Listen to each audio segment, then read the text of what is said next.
Bueno, retomando las clases en este nuevo video, quisiera antes de comenzar repasar dos conceptos más que repasar, agregar pequeños conceptos sobre temas que ya he desarrollado precedentemente. Uno de ellos es en cuanto al régimen penal tributario. No me recuerdo si hablé o no de los agentes de retención o percepción, cuando habiendo retenido o percibido el impuesto, lo mantienen en su poder luego de vencido los 120, luego de vencido los 30 días corridos, posteriores a la fecha en que debieron depositarlo.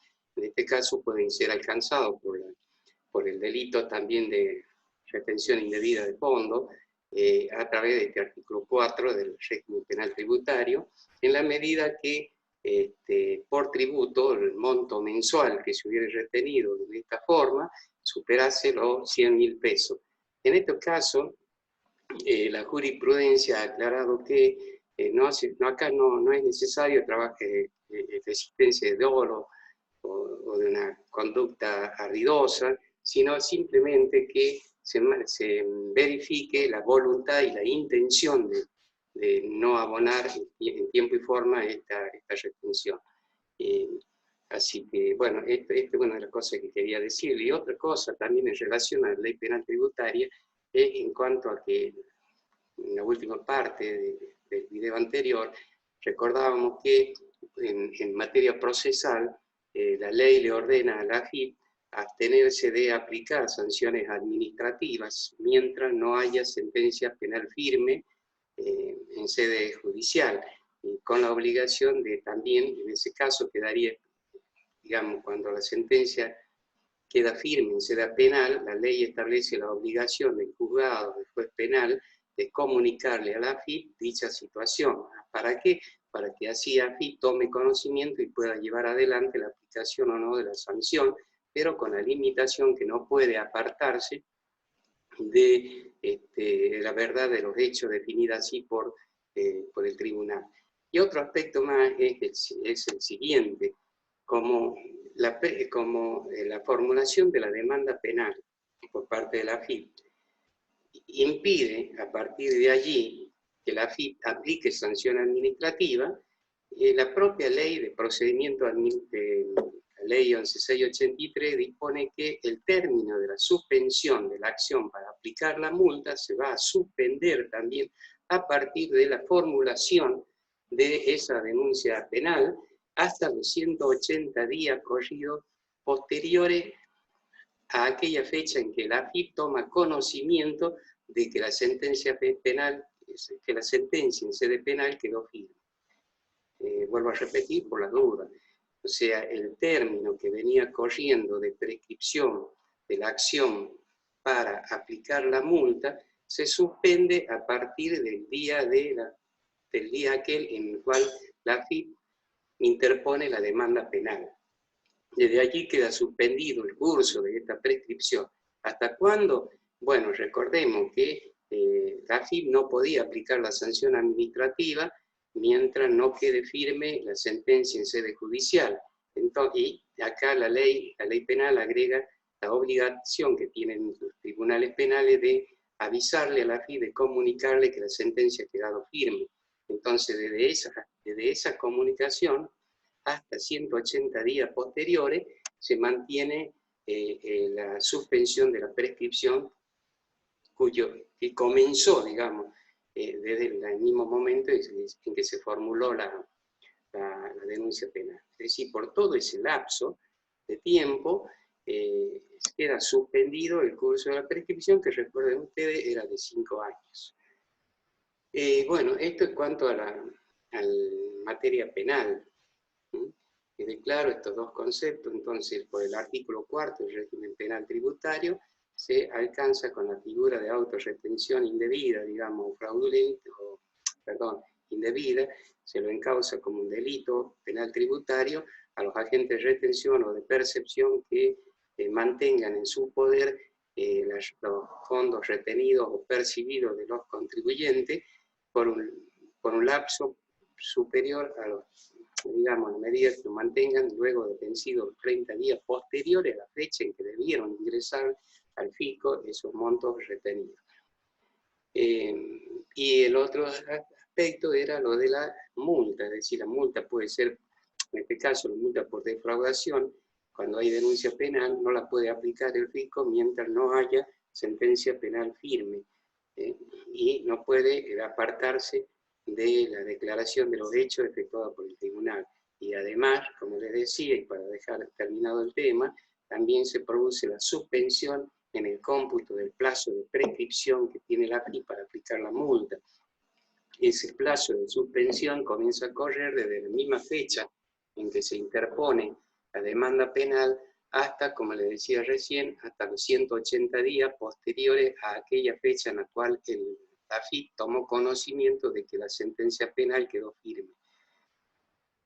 Bueno, hecho estas dos aclaraciones, otra cuestión también viene de la mano con el Código Contencioso Administrativo, al cual nos referíamos anteriormente, en el sentido de que su artículo 8 disponía que tanto el impuesto como las multas, cuando hago la demanda contenciosa administrativa, me impone la obligación del pago previo. Dije también que el propio Código Tributario, a partir del artículo 113, flexibilizaba un poco este tema en materia de la multa, ya que dice que la misma puede afianzarse. Yo con esto quiero recordar un poco más el tema. Fíjense que cuando se incorpora en el año 94 los pactos internacionales en materia de derechos humanos a la Constitución a través del artículo 75, esto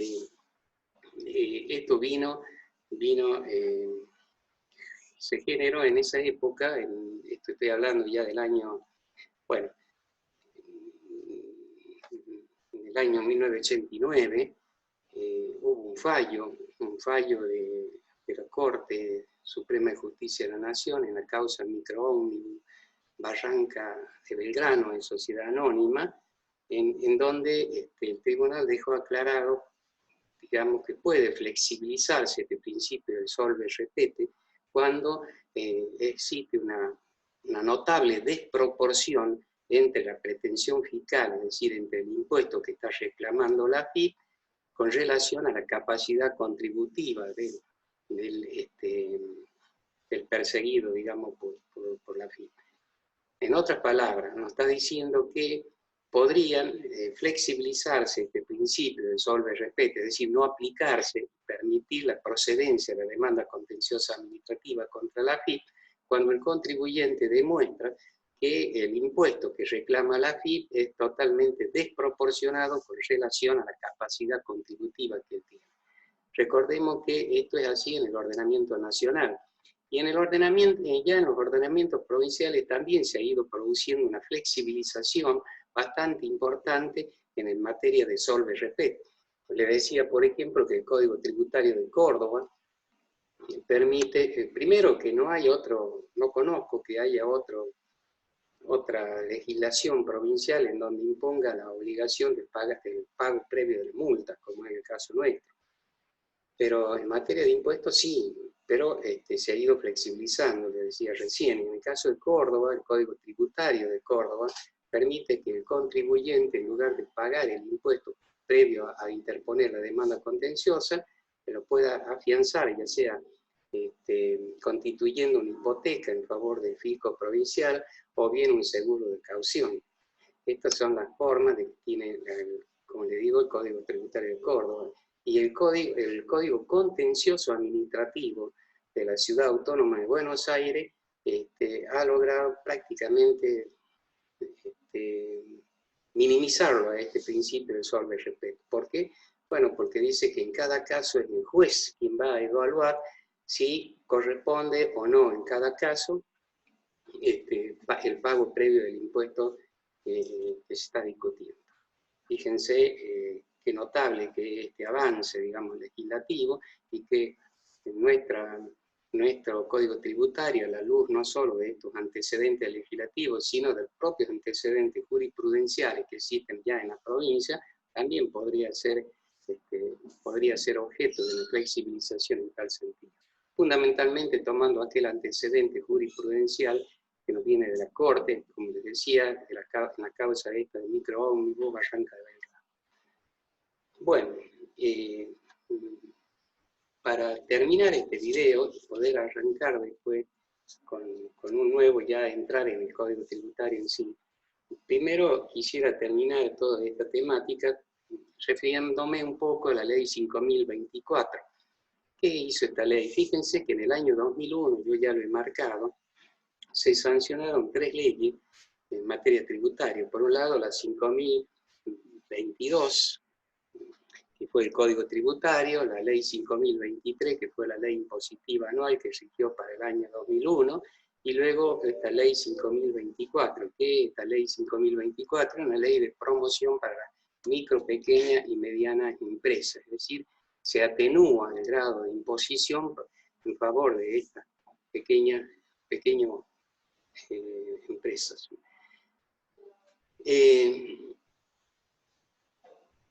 Esta ley, por un lado, dice quiénes pueden gozar de los beneficios que consagra esta ley. Bueno, dice, el primer requisito es que se trate de sujetos que tengan domicilio real, legal, o la sede principal de su administración o actividad en nuestra provincia. Y además que las ventas mensuales no superen la cifra de 1 millón de pesos. Acá quiero detenerme. Fíjense, estamos hablando de la ley del año 2001. Esta ley nunca fue modificada. Estamos en el año, sé que ya tiene casi 20 años. Con lo cual, el 1 millón de pesos de aquella época hoy ha perdido totalmente actualidad.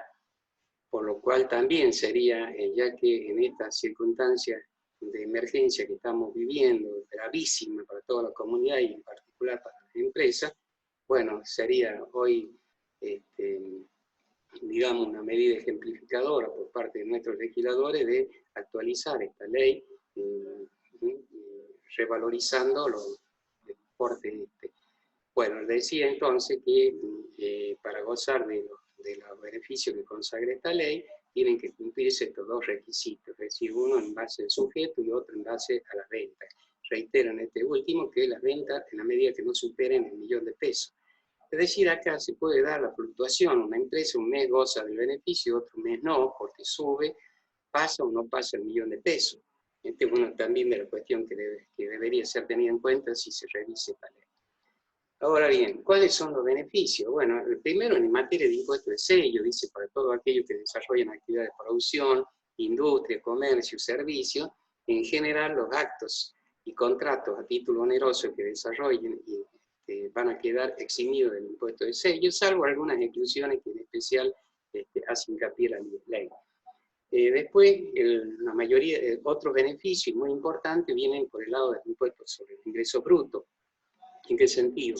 Por un lado, estableció un mínimo no imponible para las pequeñas y medianas empresas a las que nos estamos refiriendo, un mínimo no imponible de 2.000 pesos. Por supuesto, hoy estos 2.000 pesos han perdido totalmente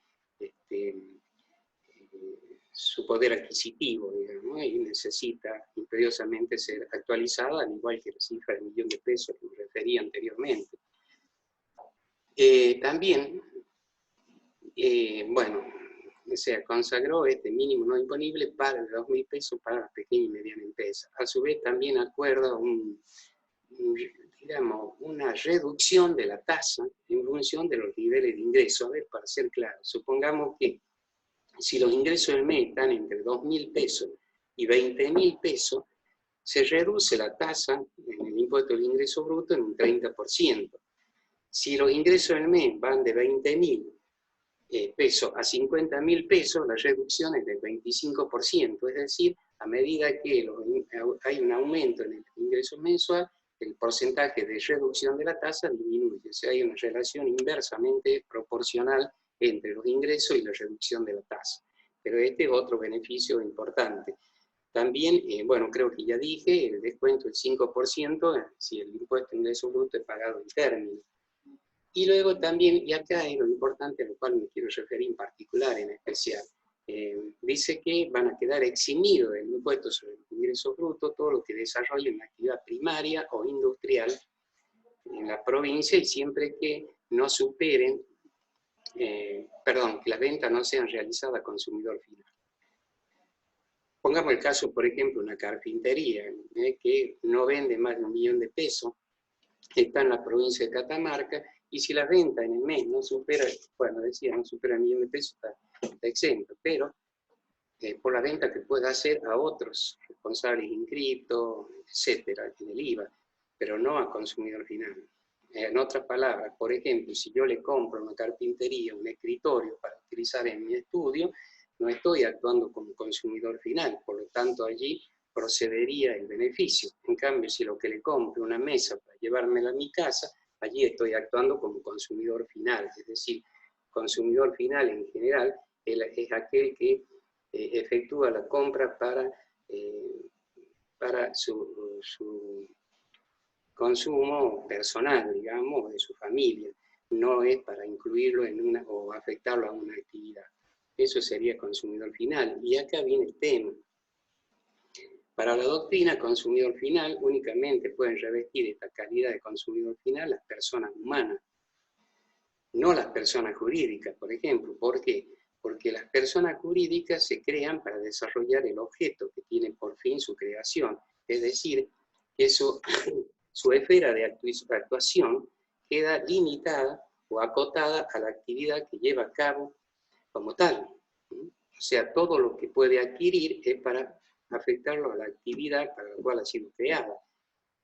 Esto en cuanto a las personas jurídicas. Y si recordamos, el Estado, tanto nacional, provincial, etc., es por excelencia persona jurídica de carácter público, tal como lo dispone el Código Civil y Comercial de la Nación. Entonces, como persona jurídica, el Estado mal puede ser considerado consumidor final. Por ello creo que no es una norma que sea de todo legal, digamos, porque estaría excediendo, estaría yendo más allá de lo que dispone expresamente el Código Civil y desnaturalizando lo que es un consumidor final.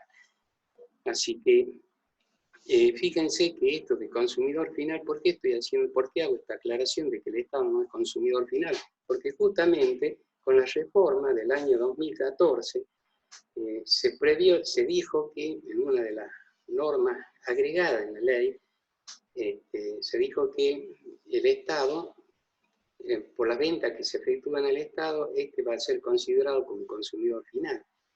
Es decir, está creando una especie de ficción jurídica que no es para nada razonable.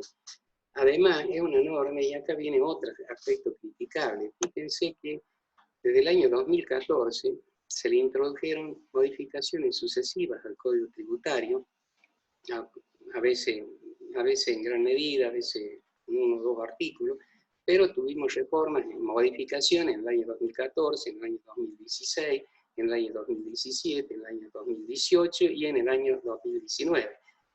Pero, sin embargo, además de decir, a través de una sola ley, ¿qué se hacía? Se introducía el régimen o la ley impositiva que va a regir en el año, la ley impositiva anual, pero además en otros capítulos de la misma ley se modificaban diversos artículos del Código Tributario. A su vez también se agregaban artículos que no estaban ni en el Código Tributario ni en la ley impositiva, estaban dentro de la misma ley, pero no formaban parte de ningún texto legal.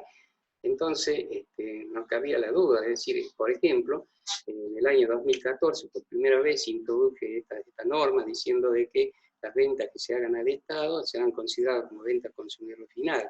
En el año 2014, acá estoy mirando, a través del artículo 58 se introduce esta disposición. Y después, innecesariamente, van repitiéndola en todas las modificaciones posteriores. Es decir, la encontramos, por ejemplo, en el 2014 en el artículo 58, en el 2016 en el artículo 57, en el 2018 en el artículo 55, en el 2019 en el artículo 54, y en el 2020, es decir, en la última ley que sancionó la ley impositiva para este año, también encontramos nuevamente este artículo, que dispone siempre lo mismo, es decir, el Estado será considerado como consumidor final por las ventas que a él se le efectúan. Ahora, ¿es necesario repetir esta norma todos los años? Creo que es totalmente innecesario. ¿Por qué? Y porque las leyes tienen su vigencia a partir de la publicación del Boletín Oficial. ¿Y hasta cuándo rigen? Y rigen, por ejemplo, hasta que se cumple el objeto por el cual ha sido creada, o por ejemplo, cuando se cumple el término por el cual fue creado, por el término de vigencia. En esto, recordemos, están los llamados impuestos extraordinarios de emergencia, que son creados por un lapso determinado de tiempo. Entonces, al finalizar el tiempo, esa ley se extingue. Bueno, más allá de que en los hechos todas estas leyes de emergencia luego se convierten en permanente a través de las sucesivas reformas. Pero en principio, digamos, la definición sería esa. Y después también van a subsistir mientras no sean reformadas o derogadas en forma expresa o implícita. Es decir, entonces, si no se dan estas circunstancias, quiere decir que, por ejemplo, el artículo 58 que se introdujo a través de la ley en el año 2014 subsiste el día de la fecha. Entonces tenemos varios artículos vigentes que se refieren al mismo tema, insistiendo que el Estado va a actuar como consumidor final, renta que a él le efectúen los sujetos. Indudablemente que es una norma que no le encuentro el sentido, el porqué, solamente, al menos que alguien me diga otra cosa, estaría dirigida a esta ley de micro y pequeña y mediana empresa. ¿Para qué? Para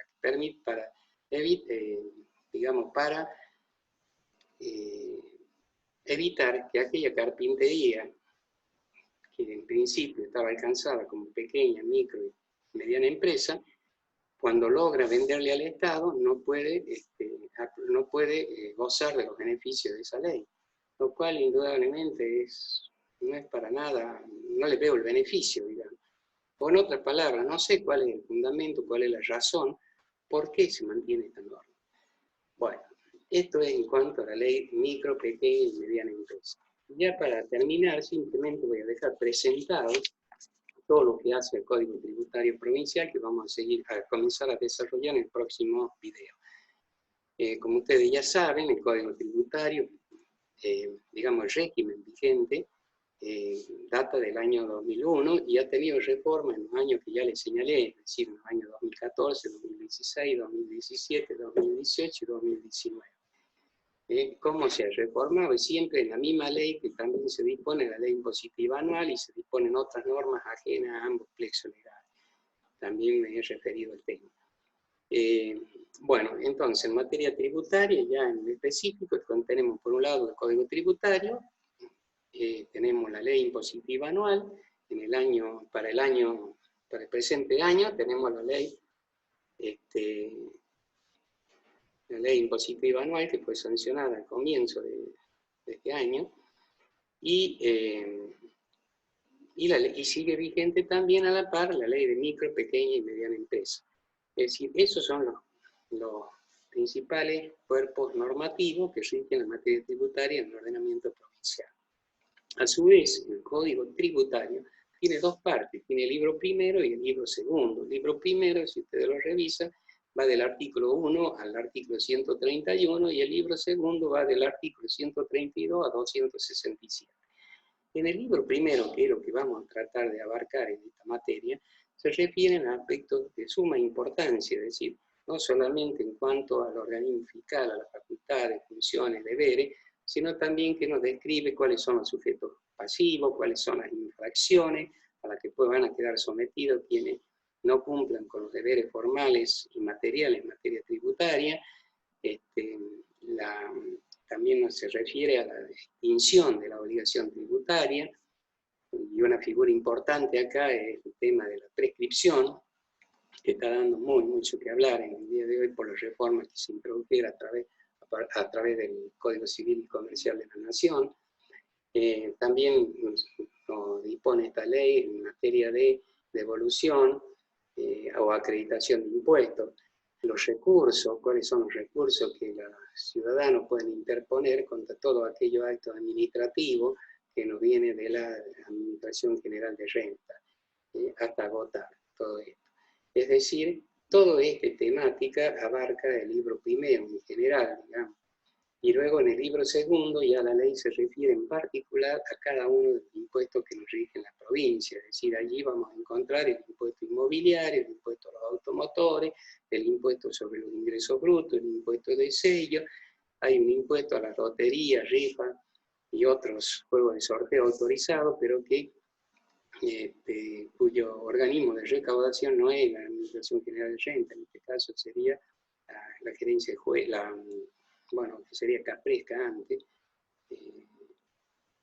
bueno, no me recuerdo el tema, y por último la tasa retributiva de servicios. Son todo eso los gravámenes actualmente vigentes en la provincia y cuya recaudación y aplicación está a cargo de la Administración General de Renta, excepto, como dije, el caso del impuesto a la lotería, rifa y demás sorteos.